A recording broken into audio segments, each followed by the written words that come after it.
Economic factors in Indian foreign policy, ये हमारा आज का टॉपिक रहेगा, जिसमें हम इंडियन फॉरेन पॉलिसी में इकोनॉमिक ऑब्जेक्टिव क्या रखे गए हैं भारत द्वारा, इंडिया द्वारा, और इन ऑब्जेक्टिव्स को अचीव करने में क्या क्या कॉन्स्टेंट्स या चैलेंजेज इंडियन फॉरेन पॉलिसी के सामने हैं, और फिर कौन कौन से इकोनॉमिक फैक्टर्स इन्फ्लुएंस करते हैं या कौन कौन से इकोनॉमिक डिटर्मिनेंट्स हैं इंडियन फॉरेन पॉलिसी के, ये चीज़ें हम इसमें डिस्कस करेंगे। तो सबसे पहले देखते हैं कि what are the economic objectives of Indian foreign policy. The first objective is growth and development. हमारे सामने पहले से ही जब आज़ादी प्राप्त की तो उसके बाद हमारे सामने सबसे बड़ी समस्या जो थी वो इकोनॉमिक डेवलपमेंट को लेकर थी, क्योंकि इकोनॉमिक बैकवर्डनेस बहुत ज़्यादा थी, एग्रीकल्चर पिछड़ी हुई थी, इंडस्ट्रियलाइजेशन बिल्कुल नहीं था और इंफ्रास्ट्रक्चर भी बहुत पुअर था। तो हमने जो नॉन अलाइनमेंट की पॉलिसी भी अपनाई। उस पॉलिसी का भी मुख्य उद्देश्य यही था कि हम सभी देशों से, खासकर दोनों सुपर पावर्स यूएसए और यूएसएसआर से असिस्टेंस प्राप्त कर सके, ताकि हम अपनी इकोनॉमिक ग्रोथ कर सकें और अपना फोकस हम इकोनॉमिक ग्रोथ पर कर सकें और देश के विकास पर अपने रिसोर्सेज लगा सकें। तो हमेशा से ही, आज उस दिन भी था, उस दिन हमारी प्रायोरिटी इकोनॉमिक डेवलपमेंट को लेकर अलग थी, क्योंकि हमें खाद्यान्नों में या फॉरेन असिस्टेंस चाहिए थी। आज हमारी ग्रोथ को, डेवलपमेंट को लेकर प्रायोरिटी अलग हैं। अब हम इतने ज़्यादा बैकवर्ड नहीं रहे हैं, अब कई मामलों में हम एक बड़ी इकोनॉमी दुनिया की बन गए हैं। तो लेकिन देश के ग्रोथ और डेवलपमेंट हमेशा सेंटर में रहता है फॉरेन पॉलिसी के। जब भी विदेश नीति किसी भी देश के साथ निर्धारित की जाती है तो उसमें इंश्योर किया जाता है कि ऐसे रिलेशन बने कि जिससे हमारे देश की जो है इकोनॉमिक ग्रोथ और डेवलपमेंट उसमें शामिल हो। तो एक तो ऑब्जेक्टिव ये रहता है ग्रोथ और इकोनॉमिक डेवलपमेंट। दूसरा रहता है मार्केट एक्सेस, क्योंकि ये बात कई क्षेत्रों में बहुत ज़्यादा डेवलप हो चुका है। उसके लिए हमें अपने प्रोडक्ट्स को बाहर बेचने के लिए मार्केट एक्सेस की आवश्यकता होती है, ताकि हम दूसरे देशों तक की मार्केट में हमारा सामान पहुंच सके। इसके लिए ट्रेड एग्रीमेंट किए जाते हैं, फ्री ट्रेड एग्रीमेंट्स हमने लगभग 30 से ज़्यादा देशों के साथ फ्री ट्रेड एग्रीमेंट किए हैं। आसियान के साथ या और देशों के साथ भी हमारे एग्रीमेंट चलते हैं। इसके अलावा हम ट्रेड को लेकर हमेशा, जब भी डिप्लोमेसी होती है, ट्रेड डिप्लोमेसी कि व्यापार कैसे बढ़े, कैसे टैरिफ को कम किया जाए और कैसे दुनिया की मार्केट के साथ हमारी मार्केट जोड़ी जाए, तो ये एक उद्देश्य मार्केट एक्सेस का रहता है।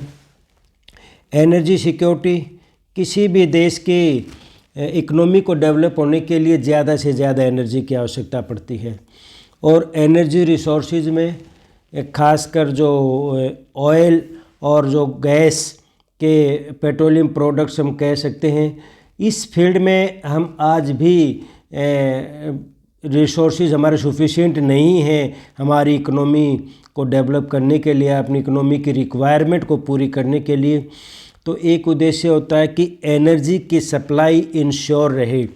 उसके लिए हम ऑयल प्रोड्यूसिंग कंट्री से हमारे जो है रिलेशन बनाए जाते हैं इस आधार पर, खासकर वेस्ट एशिया के साथ या गल्फ कंट्रीज़ के साथ, ताकि वहाँ से पेट्रोलियम प्रोडक्ट्स आ सकें। इसके लिए हम डाइवर्सिफिकेशन भी करते हैं कि किसी एक देश पर ज़्यादा डिपेंड ना रहा जाए।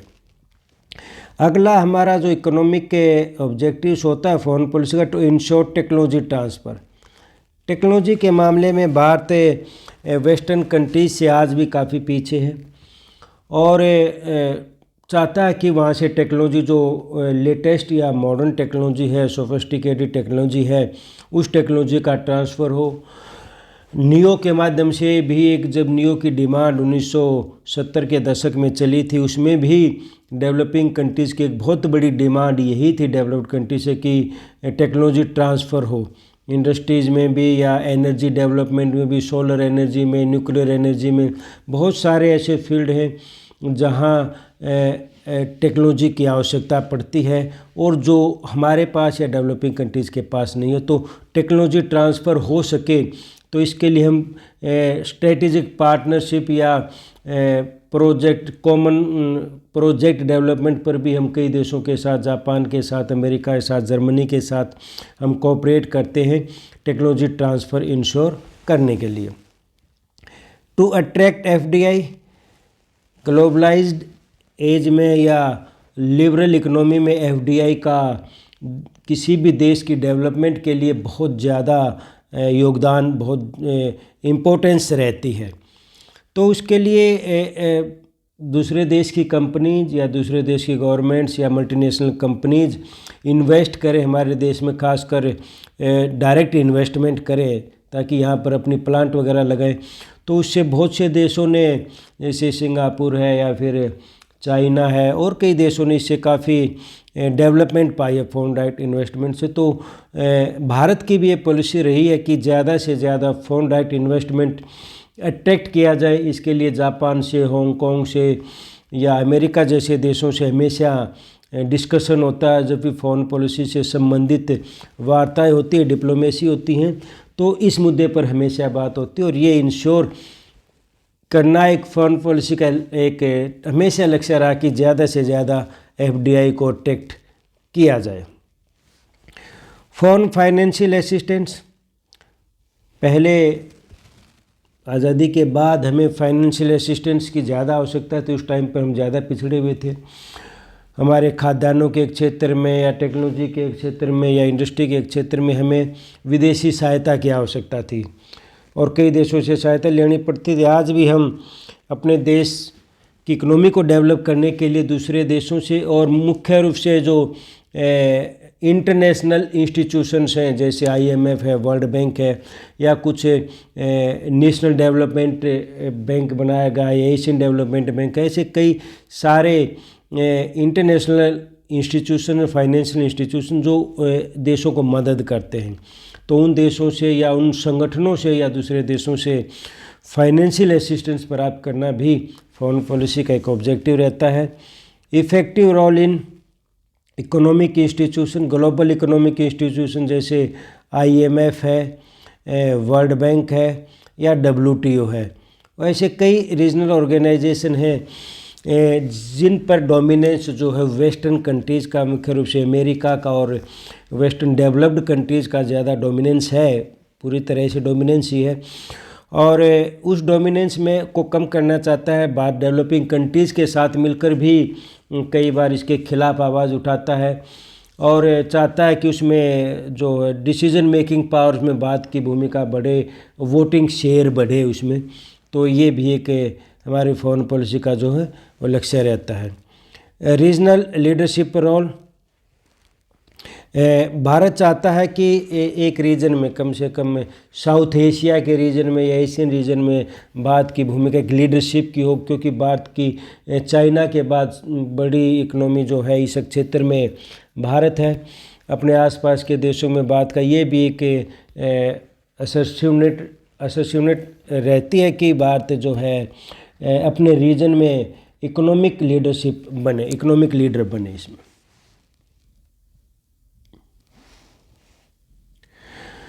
अब है कि जो ये ऑब्जेक्टिव्स रखे गए हैं फॉरेन पॉलिसी के इकोनॉमिक ऑब्जेक्टिव्स, उनके सामने समस्या, चुनौतियाँ क्या क्या है। सबसे पहले तो हमारा इंफ्रास्ट्रक्चर पुअर है, जिसकी वजह से FDI नहीं आ पाता है, दूसरे देश ज़्यादा इन्वेस्ट नहीं कर पाते या हमारे रिलेशन नहीं बन पाते, या जो हमें मदद मिलती है हम उसको अच्छी तरह से उसको यूज़ नहीं कर पाते पुअर इंफ्रास्ट्रक्चर की वजह से। दूसरा है हमारा एक बड़ा कम्पिटिटिव इस फील्ड में है, वो है चाइना। चाइना ने हमारे से बहुत ज़्यादा तरक्की कर ली, उसकी इकोनॉमी बड़ी है, हर क्षेत्र में हमारे से ज़्यादा डेवलपमेंट रही है। और देशों के साथ खासकर हम जो इस एरिया में लीडरशिप चाहते हैं, उसके सामने भी सबसे बड़ी चैलेंज जो है चाइना है। चाइना अपने इकोनॉमिक पावर का यूज़ करके कई देशों को अपने लोन ट्रैप में भी उनको फंसा लिया है, उनको अपने प्रभाव में ले लिया है। तो भारत जो रीजनल लीडरशिप का जो प्रयास है या foreign direct investment FDI attract करने की जो बात है, तो इन सभी चीज़ों में चाइना उसके सामने एक चैलेंज है या कंपिटिटर है जो कई बार भारी पड़ता है भारत से। तो एक ये समस्या है। जियोपॉलिटिकल टेंशन, कई बार जो ग्लोबल लेवल पर टेंशन होती है, जैसे आज अरब इज़राइल हमास फ़िलिस्तीन इज़राइल का और दूसरी तरफ रूस यूक्रेन का युद्ध चलता है। तो इससे क्या होता है कि हमारे जो है ट्रेड में कई बार महंगा पड़ जाए, जैसे ऑयल प्रोड्यूसिंग या ऑयल हम इंपोर्ट करते हैं उसमें समस्या आने लग जाती हैं, जैसे ट्रेड रूट बाधित होने लग जाते हैं, जैसे रेड सी में अटैक हो रहे हैं, जो व्यापार के लिए जो जहाज़ आते हैं, जो सामान लेकर आते हैं। तो जब ग्लोबल लेवल पर टेंशन बढ़ती है, जियोपॉलिटिकल टेंशन, या हमारे अरब कंट्रीज़ के साथ टेंशन बढ़ जाए या हमारे नेबरिंग कंट्रीज़ के साथ टेंशन बढ़ जाए, तो उसकी वजह से हमारे इकोनॉमिक इंटरेस्ट भी जो है वो बाधित होते हैं या उनको एक चैलेंज मिलता है। दूसरा है जो हमारा एक ऑब्जेक्टिव रखा था कि हमने ग्लोबल इकोनॉमिक इंस्टीट्यूशंस में ज़्यादा से चाहिए, ज़्यादा इफ़ेक्टिव रोल भारत अदा करना चाहता है। तो उसके लिए एक सबसे बड़ी चुनौती है कि वेस्टर्न का डोमिनेंस उन पर है। IMF पर, वर्ल्ड बैंक पर तो डोमिनेंस है ही, और WTO के भी रूल्स ऐसे फ्रेम किए गए हैं कि उनमें वेस्टर्न कंट्रीज या डेवलप्ड कंट्रीज़ का डोमिनेंस बना रहता है। उनके डोमिनेंस की वजह से ये चीज़ें जो है वो नहीं हो पाती हैं, मतलब भारत उसमें को आज तक चेंज नहीं करवा पाया है। अब है कि फॉरेन डायरेक्ट इकोनॉमिक फैक्टर्स हैं जो इंडियन फॉरेन पॉलिसी को इन्फ्लुएंस करते हैं। आता है ट्रेड रिलेशंस। एक हमारे बहुत से देशों के साथ बड़े ट्रेड रिलेशंस हैं, और उन ट्रेड रिलेशन से हमारी फॉरेन पॉलिसी डिसाइड होती है, इन्फ्लुएंस होती है। उनके आधार ट्रेड रिलेशन बनाने के लिए हम फॉरेन पॉलिसी में टारगेट फिक्स करते हैं, या कोई रिलेशन बने हैं उनको बचाने के लिए हम, ताकि हमारा ट्रेड रिलेशन बने रहें या ट्रेड बाधित ना, उसके लिए हम फॉरेन पॉलिसी में हमेशा एफर्ट्स किए जाते हैं। USA हमारा लार्जेस्ट ट्रेड पार्टनर बन चुका है। चाइना के साथ भी हमारा बहुत बड़ा एक्सपोर्ट इंपोर्ट होता है।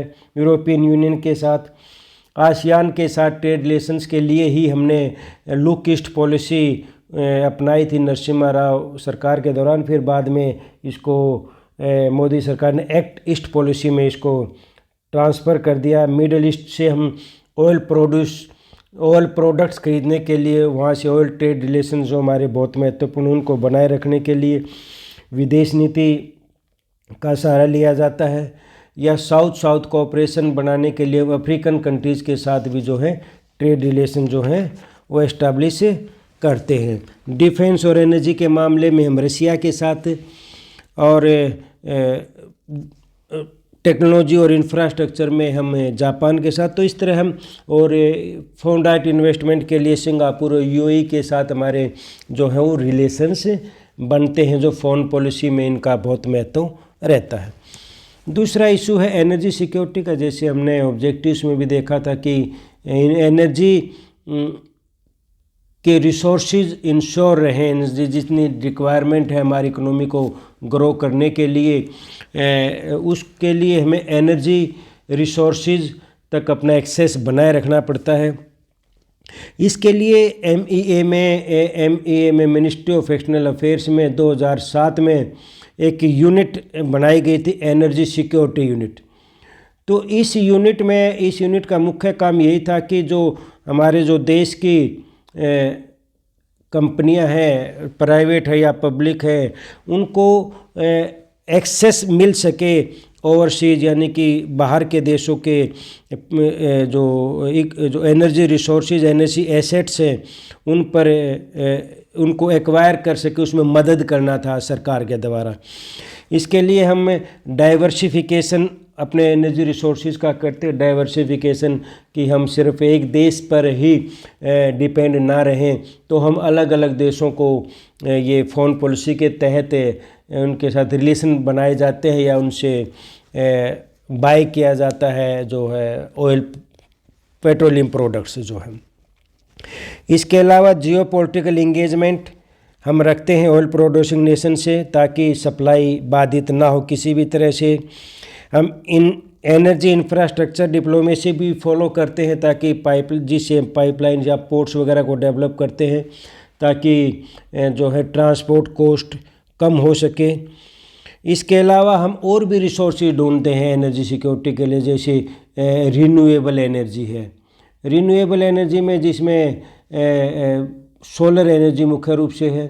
इसके अलावा हम न्यूक्लियर एनर्जी पर भी काम कर रहे हैं, ताकि जो है सिर्फ पेट्रोलियम पर ही डिपेंड ना रहें, जिसकी हमारे देश में एक रिसोर्सेज के रूप में काफ़ी कमी है। उसके अलावा बल्कि हम अल्टरनेट यहाँ भी देखें अपने।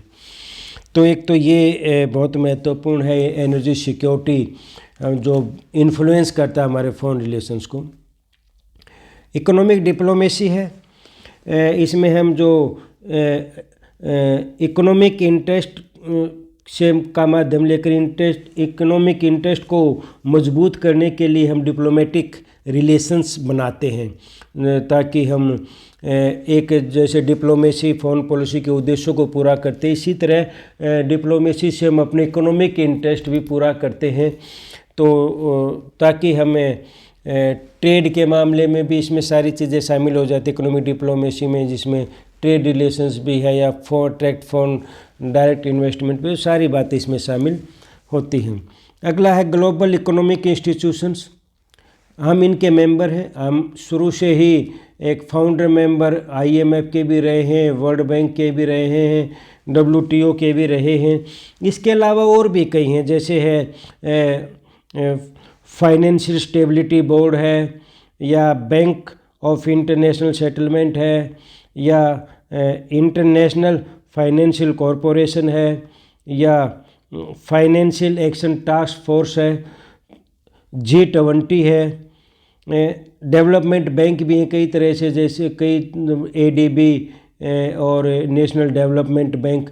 तो इन सभी में जो ग्लोबल इंस्टीट्यूशंस हैं, इन सभी के हम मेंबर होने की वजह से हम इनके माध्यम से हम अपने इकोनॉमिक इंटरेस्ट पूरा करना चाहते हैं। इनमें अपनी भागीदारी सबके साथ है, जो हमारी भागीदारी है सभी इंस्टीट्यूशंस में, हम इनके मेंबर भी हैं और इनमें इनके रूल्स के अनुसार काम करते। तो इसके अनुसार हम अपनी फॉरेन पॉलिसी को भी उसके अनुसार ही डिज़ाइन करते हैं।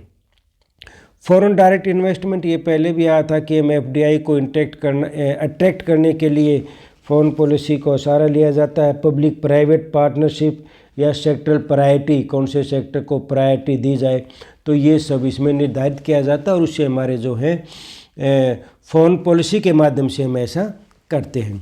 Technology transfer and innovation.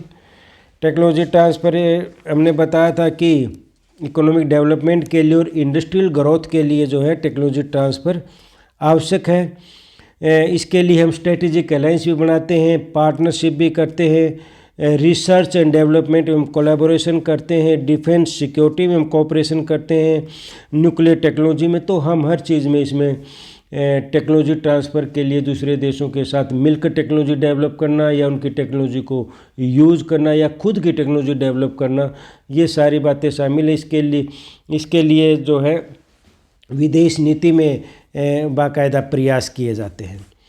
Economic sanction and trade barriers. Economic sanctions लगाने से भी, जैसे कोई दूसरा देश हमारे देश पर इकोनॉमिक सैंक्शन लगाता है या हमारे ट्रेड को डिस्टर्ब करता है किसी भी तरीके से, तो उससे हमारे संबंध बिगड़ते। विदेश नीति में कोशिश की जाती है इकोनॉमिक सैंक्शंस को ना लगने दिया जाए। विदेश नीति के माध्यम से या सैंक्शन लगा दी गई हैं तो उनको हटवाने का प्रयास किया जाता है विदेश नीति के माध्यम से। जैसे जब हमने 1998 में न्यूक्लियर टेस्ट जो किया था पोखरण में, तो उसके बाद हमारे ऊपर काफ़ी सैंक्शन लगा दी गई थी अमेरिका द्वारा और यूरोपियन कंट्रीज़ द्वारा। तो तो वो सब हमारी फ़ॉरेन पॉलिसी का हिस्सा है कि वो सैंक्शन लगाने के बाद हमारे फ़ॉरेन रिलेशंस में टेंशन आ जाती है, उनमें तनाव उत्पन्न हो जाता है, या हम विदेश नीति के माध्यम से उस सैंक्शंस को हटवाने की कोशिश करते हैं, या किसी भी तरह से ट्रेड बैरियर जब लगाए जाते हैं WTO के माध्यम से, या कोई देश संबंध बिगड़ने की वजह से ऐसा करता है, तो उससे भी हमारी फॉरेन पॉलिसी उस देश के प्रति बदलती है। इंफ्रास्ट्रक्चर डेवलपमेंट के लिए हम दूसरे देशों से मिलकर दूसरे देशों से कनेक्टिविटी बढ़ाते हैं, रोड ट्रांसपोर्ट या सी रूट के माध्यम से कनेक्टिविटी बढ़ाते हैं। इसके लिए रीजनल इंटीग्रेशन का प्रयास किया जाता है ताकि हम आस पड़ोस के देशों के साथ एक रीजन में इंटीग्रेशन कर सकें, जैसे हम इसमें देखेंगे। इसके अलावा फॉरेन डायरेक्ट इन्वेस्टमेंट या टेक्नोलॉजी ट्रांसफ़र, ये सारे इसमें आते हैं ताकि हम अपना इंफ्रास्ट्रक्चर डेवलप कर सकें दूसरे देशों की मदद से या फॉरेन पॉलिसी के सहयोग से। अगला है last regional economic integration. Regional economic integration यानी कि एक रीजन में की मार्केट्स को आपस में जोड़ने का प्रयास विदेश नीति के माध्यम से किया जाता है। इसके लिए भारत ने जो है सार्क संगठन की पहल की है, सार्क संगठन बनाया है, बिमस्टेक। ये 2 रीजनल ऑर्गेनाइजेशन जो एशिया के देशों के हैं, जिसके माध्यम से भारत मार्केट एक्सेस भी पा सकता है, इन देशों के साथ पॉलिटिकल रिलेशंस भी इम्प्रूव कर सकता है, और कई देशों के साथ भारत ने इंटीग्रेशन के लिए economic integration free trade agreement भी किए हैं।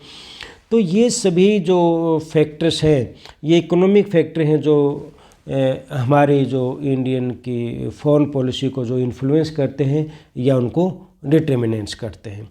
तो ये हमने पढ़े इकोनॉमिक फैक्टर्स जिन जो हमारी फॉरेन पॉलिसी में उसके माध्यम से इकोनॉमिक ऑब्जेक्टिव भी डिटरमाइन किए जाते हैं और वो हमारी फॉरेन पॉलिसी को प्रभावित भी करते हैं। धन्यवाद।